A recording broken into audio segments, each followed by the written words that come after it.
Hello mga kabibig! Welcome back sa ating bagong YouTube channel. Ito ang pinakamaingay na YouTuber sa balat ng YouTube. Ako si Kabibig, maglabag-labag ng town with evidence. Ano ba naman to? Pati ita, nakisali na rin sa gulo ni Trillanes at ni Bato de la Rosa. Grabe din talaga itong komento na Senator Marcoleta. Natawa ako, kabibig. In fairness ka, Senator Marcoleta, ha? Straight to the point. 'Di ba? Yung kasi itong si Trillanes kasi siya ang nagdala ng, alam niyo naman, arrest warrant ni Bato galing sa ICC.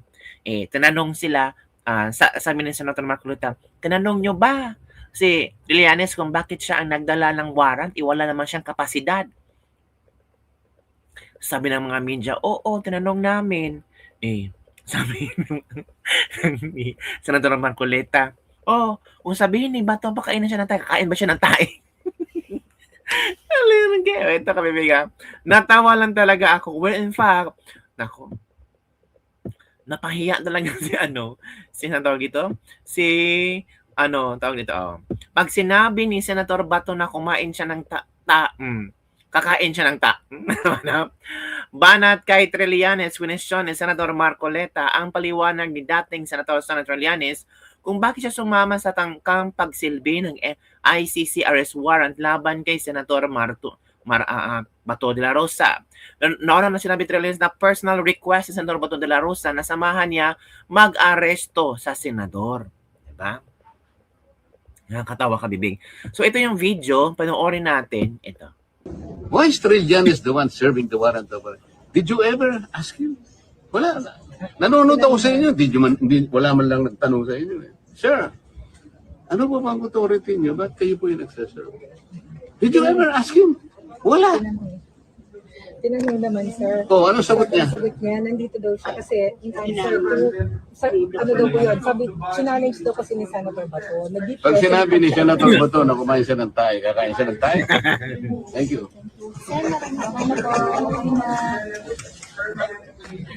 Kain siguro.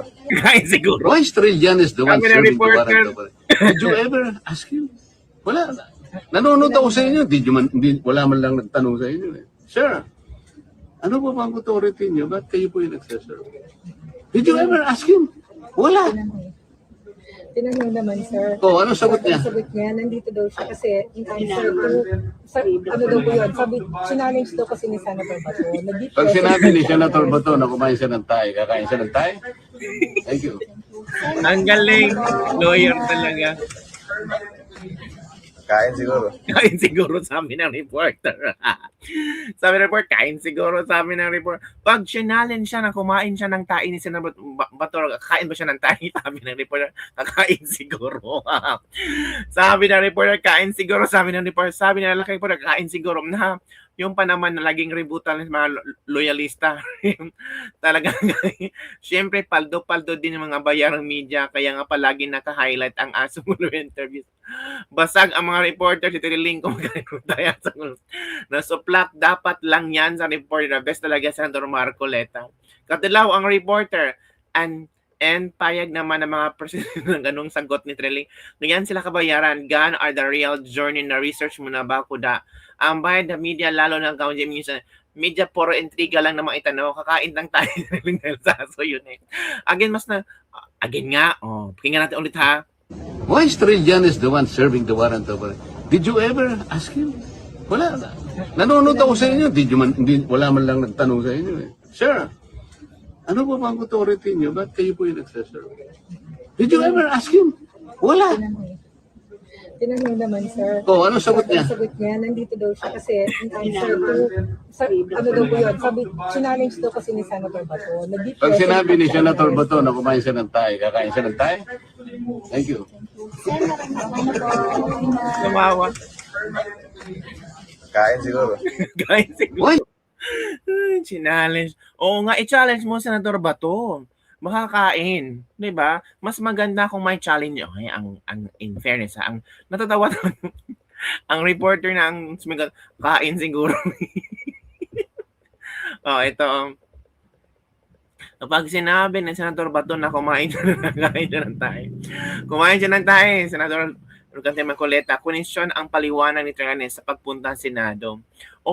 Umani na matinding reaction online ang naging pahayag ni Senator Rugante Marcoleta matapos itong questionin ang naging papel ni dating Senador Antonio Trillanes IV sa tangkang pagserbisyo ng umanong ICC warrant of arrest laban kay Senator Bato de la Rosa sa Senado. Sa isang interview, diretsahang pinuna ni Marcoleta kung bakit kasama umano si Trillanes sa mga nagtungo sa Senado kaugnay ng usapin sa pag-aresto kay De La Rosa.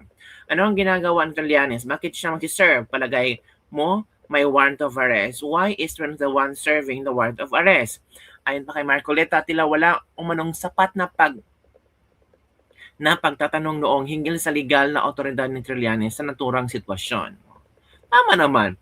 Bumelta si Senator Marcoleta ng itong pangatwiran kapag sinabi ni Bato. Ay, nakakatawa talaga. Ito ang sagot na walang kasunod na tanong. Natawa ako kasi Senator Marcoleta. Totoo naman sinabing ganun gagawin niya. Siguro lalong magtatayo. Kung ikaw kakain din dyan na hawak pati dokumento.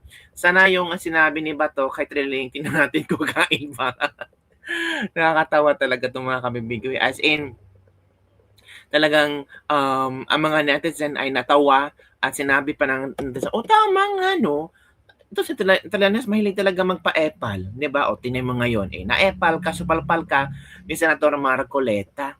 Yun na nga ang sinasabi natin, mga kabibig.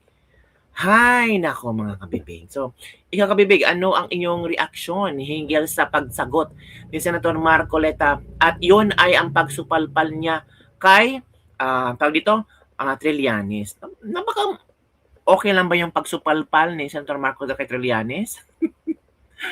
For me, parang parang depende na sa'yo. Kung ikaw ay nasaktan, pasensya na. kung totoo na sinabi ni Marcoleta, mapahiya ka talaga. Kasi lahat na lang ng mga statement ni Duterte, ni Bato, ni Pulong, ni Bibi Sara, ay talagang pinupuri at hindi pinupuri, kundi sinasagot ni Trillanes. So, tama lang talaga itong pagsagot ni Marcoleta para kay Trillanes. Diba?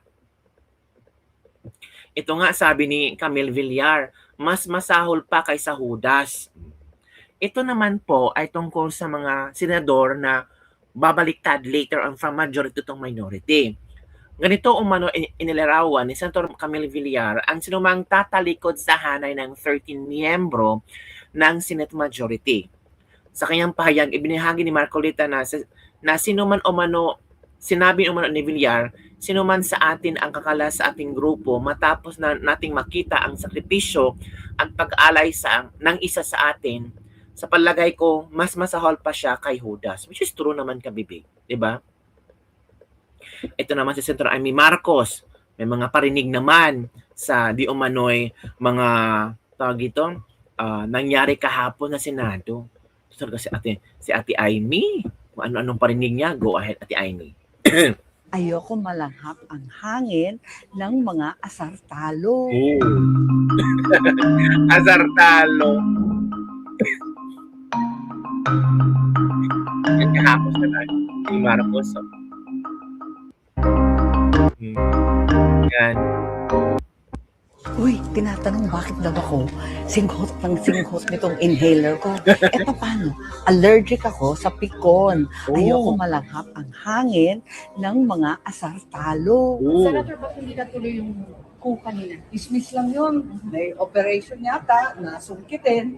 Napakarami sa amin. Ayaw naman magpasungkit. Kung ayaw magpasungkit, kung sino-sino tumatawag at nananakot. Ayan. Meron ng kaso bigla si Jinggoy. Naasahan namin sunod-sunod yung mga kaso. Hindi naman to tama. Pag hindi nadaan sa incentive package, dinadaan naman sa pananakot. Tutukan na yung mga tunay na problema ng bansa. Naka-brown out na napakaraming isla sa Visayas at saka wala ng gasolina. Nasa 40 days na lang.